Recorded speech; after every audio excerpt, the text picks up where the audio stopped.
ഒരു ചെറിയ മുറിവ്, ഒരു സാധാരണ ബീച്ച്, അല്പം ചൂടുള്ള കടൽ വെള്ളം, ഇത്രയും മാത്രം മതി ചില അപൂർവ സാഹചര്യങ്ങളിൽ ഒരു അപകടകാരിയായ ബാക്ടീരിയ മനുഷ്യന്റെ ശരീരത്തിലേക്ക് കയറാൻ. ഇപ്പോൾ അമേരിക്കയിലെ ഫ്ലോറിഡയിലും അതുപോലെ ലൂസിയാനയിലും വിബ്രിയോ വൾനിഫിക്കസ് എന്ന ബാക്ടീരിയ വീണ്ടും വലിയ കൺസേൺ ആയിരിക്കുകയാണ്. 2026 ലൂസിയാനയിൽ മാത്രം ഇതുവരെ 9 ഇൻഫെക്ഷൻസ്, 5 മരണം. കടലിൽ ഒന്ന് കുളിക്കാൻ പോയതോ അല്ലെങ്കിൽ ഓയിസ്റ്റർ അതായത് കക്ക കഴിച്ചതോ കാരണം ഒരാളുടെ ജീവൻ മണിക്കൂറുകൾക്കുള്ളിൽ അപകടത്തിലാകുക. മാംസത്തെ കാർന്ന് തിന്നുന്ന ഒരു ബാക്ടീരിയ കടൽ വെള്ളത്തിൽ പടരുക. കേൾക്കുമ്പോൾ എന്തോ ഹൊറർ സിനിമയിലെ ഒരു പ്ലോട്ട് പോലെ തന്നെ തോന്നാം, അല്ലെ? എന്നാൽ അമേരിക്കയിലെ ഫ്ലോറിഡ, ലൂസിയാന ബീച്ചുകളിൽ നിന്നുള്ള വാർത്തകൾ നമ്മളെ ഞെട്ടിക്കുന്നതാണ്. വിബ്രിയോ വൾനിഫിക്കസ് എന്നറിയപ്പെടുന്ന ഫ്ലഷ് ഈറ്റിംഗ് ബാക്ടീരിയ അത് ബാധിച്ച് ഇതിനകം നിരവധി ആളുകൾ ആശുപത്രിയിലാവുകയും 5ഓളം പേർ മരിക്കുകയും ചെയ്തിരിക്കുന്നു. അമേരിക്കയിൽ നടക്കുന്ന ഈ സംഭവം ഇന്ത്യക്കാരെ ബാധിക്കുമോ? നീണ്ട കടൽ തീരങ്ങളുള്ള പ്രത്യേകിച്ച് കേരളം പോലെയുള്ള തീരദേശ സംസ്ഥാനങ്ങൾക്ക് ഈ ഒരു ഫ്ലഷ് ഈറ്റിംഗ് ബാക്ടീരിയ ഭീഷണിയാണോ? ടെക്നിക്കലായിട്ടും മെഡിക്കലായും ഇതിന്റെ യാഥാർത്ഥ്യം എന്താണ് പരിശോധിക്കാം. ആദ്യം തന്നെ ഈ ബാക്ടീരിയ എന്താണ് എന്ന് മനസ്സിലാക്കാം. മാധ്യമങ്ങൾ ഇതിനെ ഫ്ലഷ് ഈറ്റിംഗ് ബാക്ടീരിയ അല്ലെങ്കിൽ മാംസം ഭക്ഷിക്കുന്ന ബാക്ടീരിയ എന്ന് വിളിക്കുമെങ്കിലും ശാസ്ത്രീയമായിട്ട് ഇത് വിബ്രിയോ വൾനിഫിക്കസ് എന്നാണ് അറിയപ്പെടുന്നത്. ഇത് എവിടെ കാണപ്പെടുന്നു എന്ന് നോക്കുമ്പോൾ ചൂടുള്ള ഉപ്പുവെള്ളത്തിലും ആറ്റുമുഖങ്ങളിലെ ഉപ്പും ശുദ്ധജലവും കലർന്ന വെള്ളത്തിലുമാണ് ഇവ സ്വാഭാവികമായിട്ട് വളരുന്നത്. ഇനി ശരീരത്തിൽ പ്രവേശിക്കുന്നത് എങ്ങനെയെന്ന് നോക്കുമ്പോൾ പ്രധാനമായും 2 വഴികളിലൂടെയാണ് ഇത് ശരീരത്തിൽ പ്രവേശിക്കുന്നത്. ഒന്ന്, നമ്മുടെ ശരീരത്തിൽ ചെറിയൊരു മുറിവോ പോറലോ അല്ലെങ്കിൽ ടാറ്റു ചെയ്ത ഭാഗമോ അല്ലെങ്കിൽ പിയേഴ്സിങ്ങോ ഒക്കെ ഉണ്ടെങ്കിൽ കടൽ വെള്ളത്തിൽ ഇറങ്ങുമ്പോൾ ഈ ബാക്ടീരിയ മുറിവിലൂടെ ശരീരത്തിലേക്ക് കടക്കാം.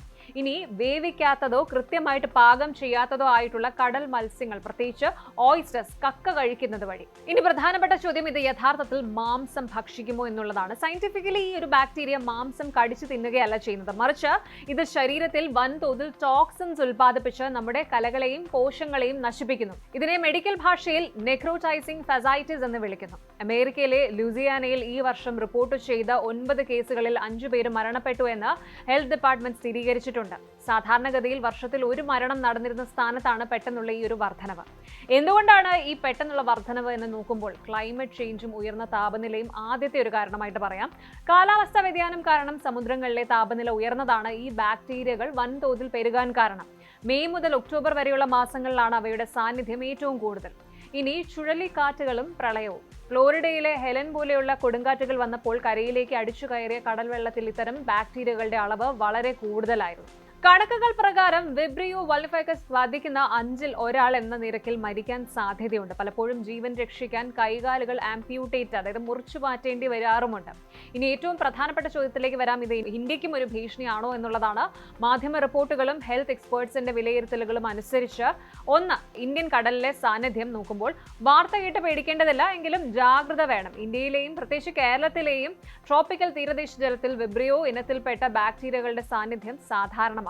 2, ഇന്ത്യയിൽ വൻതോതിൽ പടരാത്തത് എന്തുകൊണ്ട് എന്ന് നോക്കുമ്പോൾ നമ്മുടെ പരമ്പരാഗത ഭക്ഷണ രീതിയാണ് നമ്മളെ ഒരു പരിധി വരെ രക്ഷിക്കുന്നത്. മലയാളി അല്ലെങ്കിൽ ഇന്ത്യക്കാർ ജനറലായിട്ട് മീനും കക്കയും എല്ലാം നന്നായിട്ട് വേവിച്ചിട്ടാണ് കഴിക്കുന്നത്. ചൂടിൽ ഈ ബാക്ടീരിയകൾ നശിച്ചു പോകും. പാശ്ചാത്യ രാജ്യങ്ങളെ പോലെ പച്ചയ്ക്ക് ഓയിസ്റ്റേഴ്സ്, കക്ക അല്ലെങ്കിൽ പച്ചക്കക്ക കഴിക്കുന്ന ശീലം ഇവിടെ കുറവാണ്. ഇനി കടലിൽ ഇറങ്ങുന്നവർ ശ്രദ്ധിക്കേണ്ടത്, എന്തെങ്കിലും മുറിവുകൾ ഉള്ളവർ, പ്രത്യേകിച്ച് കരൾ രോഗമുള്ളവർ, പ്രമേഹ രോഗികൾ അല്ലെങ്കിൽ പ്രതിരോധ ശേഷി കുറഞ്ഞവർ ഉപ്പുവെള്ളത്തിൽ ഇറങ്ങുമ്പോൾ അപകട സാധ്യത വളരെ കൂടുതലാണ്. കടലിൽ പോയി വന്നതിന് ശേഷം അല്ലെങ്കിൽ സീ ഫുഡ് കഴിച്ച ശേഷം ഇനി പറയുന്ന ലക്ഷണങ്ങൾ കണ്ടാൽ ഒട്ടും സമയം കളയാതെ ഡോക്ടറെ കാണണം.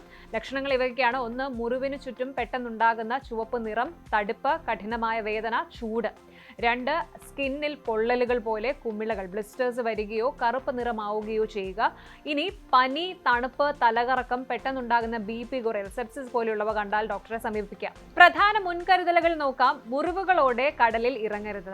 ചെറിയ മുറിവുകളോ അല്ലെങ്കിൽ ഈ പിയേഴ്സിങ്സ് ചെയ്തിട്ടോ ടാറ്റു ചെയ്തിട്ട് എന്നിവയുണ്ടെങ്കിൽ പൂർണ്ണമായും ഉണങ്ങുന്നത് വരെ കടലിലോ കായലിലോ ഒന്നും കുളിക്കരുത്. 2, കഴുകി വൃത്തിയാക്കുക. കടൽ വെള്ളവുമായി സമ്പർക്കത്തിൽ വന്നാൽ മുറിവുകൾ ഉടനടി ശുദ്ധജലവും സോപ്പും ഉപയോഗിച്ച് നന്നായിട്ട് കഴുകുക. അടുത്തത്, റോ സീ ഫുഡ് ഒഴിവാക്കുക. കക്ക, ഞണ്ട് തുടങ്ങിയ സീ ഫുഡുകൾ നന്നായി വേവിച്ച് മാത്രം കഴിക്കുക. ചുരുക്കത്തിൽ പറഞ്ഞാൽ US-ൽ സംഭവിക്കുന്ന വിബ്രിയോ വൾനിഫൈക്കസ് ബാക്ടീരിയ ഭീതി പാനിക് ആവാനുള്ള ഒന്നല്ല, മറിച്ച് കൃത്യമായ അവയർനെസ് ഉണ്ടാകേണ്ട ഒന്നാണ്.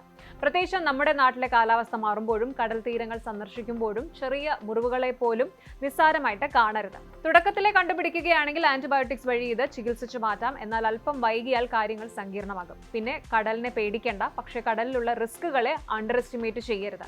കാരണം ക്ലൈമറ്റ് മാറുമ്പോൾ കടലിന്റെ ടെമ്പറേച്ചർ മാത്രമല്ല മാറുന്നത്, നമ്മുടെ ഹെൽത്ത് റിസ്കിന്റെ മാപ്പ് കൂടി പതുക്കെ മാറുന്നുണ്ട്. കൂടുതൽ വാർത്തകൾക്ക് News 18 Keralam YouTube channel subscribe ചെയ്യുക.